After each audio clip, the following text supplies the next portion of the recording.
किया।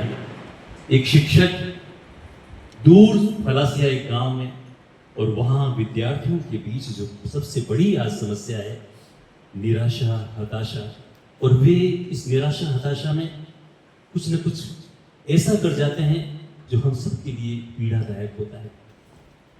कहते हैं अंधेरों को कोसने से क्या फायदा, जहां हो वहीं दिया जला दो, और आपने वही काम किया। एक बार आपका तालियों के साथ आइए हम स्वागत, अभिनंदन, बधाई देते हैं।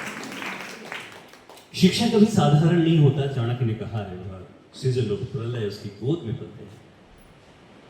आदरणीय सार्थक जी ने ऑब्जर्व किया, जैसे अभी हम गणेश चतुर्थी मनाएंगे, भगवान गणेश की प्रतिमा के थी डीपली ऑब्जर्व। उन्होंने ऑब्जर्व किया और उसको फिर अपने शब्दों में पिरोया।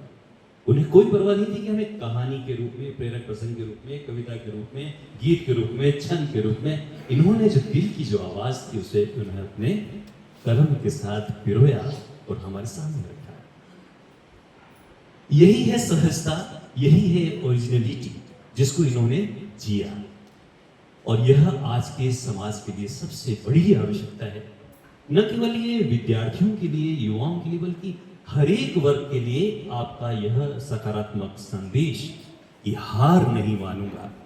वेदों में भी लिखा है, अहम इंद्र न पराजिज्ञ, मैं इंद्र हूं, परम पिता परमेश्वर की, सर्वशक्तिमान की, अजर अमर अविनाशी आत्मा हूं, न पराजिज्ञ, मैं हारने वाला नहीं हूं।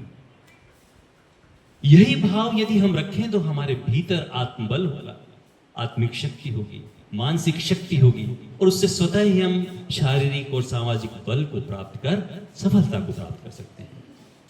जो भी हमारे जीवन में हुनर है उसे हम हासिल कर सकते हैं। आपने अपनी पुस्तक में डॉक्टर एपीजे अब्दुल कलाम का इसमें जो जिक्र किया है, डॉक्टर एपीजे अब्दुल कलाम की कुछ सूत्र हैं, उनमें जो उन्होंने विशेष रूप से विद्यार्थियों के दिए, वो इस पूरी जो पुस्तक है उसका सार है। उसमें पहला है, आई एम द बेस्ट, मैं सर्वश्रेष्ठ हूं। डॉक्टर कलाम का यह पहला सूत्र है, आई एम द बेस्ट, मैं सर्वश्रेष्ठ हूं। और यदि हम अपने आप को कमतर नहीं मानते हैं, उस सर्वशक्तिमान परमपिता परमेश्वर की कृति मानते हैं, तो हम कभी निराश नहीं होंगे, सकारात्मकता से भरपूर होंगे और आगे ही बढ़ते जाएंगे। दूसरा है उनका, आई कैन डू इट, मैं कर सकता हूं। विद्यार्थियों के लिए यह बहुत ही प्रेरक बात है कि I am can do it. कोई सवाल है, कोई चुनौती है, कोई कठिनाई है, सामने है, पहले मन में ये आ जाए, आई कैन डू इट, मैं कर सकता हूं, तो वह निश्चित रूप से कर लेगा। फिर तीसरा जो उनका सूत्र है, God is always with me, ईश्वर हमेशा मेरे साथ है। ईश्वर, अल्लाह, जीसस, जिस नाम से हम उस परम शक्ति को पुकारें, वह हमेशा मेरे साथ है। वह आपने इन पुस्तकों में भीतर ही सार ग्रहित किया। और उसके बाद, today's day is my day, आज का दिन मेरा दिन है, डॉक्टर कलाम का यह चौथा सूत्र।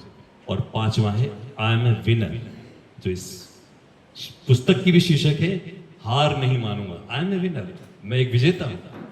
अहम इंद्र न पराजिज्ञ, मैं इंद्र हूं, परमपिता परमेश्वर की शक्तिमान की संतान हूं, मैं पराजय के लिए नहीं हूं। ये कोई भी, जैसा कि इस पुस्तक में भी दावा किया गया है कि इस पुस्तक को जो पूरा पढ़ लेगा, उसके बाद वह कभी भी हार नहीं मानेगा। निश्चित रूप से इसे हम विश्वास में ले सकते हैं।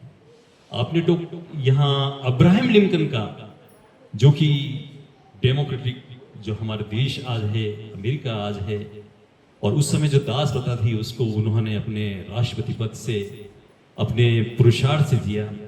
तो डॉक्टर जो अब्राहम लिंकन थे, उनका सारा जीवन अगर आराम से देखें, शुरू से देखें, तो वो गरीबी में पले, संघर्ष जीवन जिया।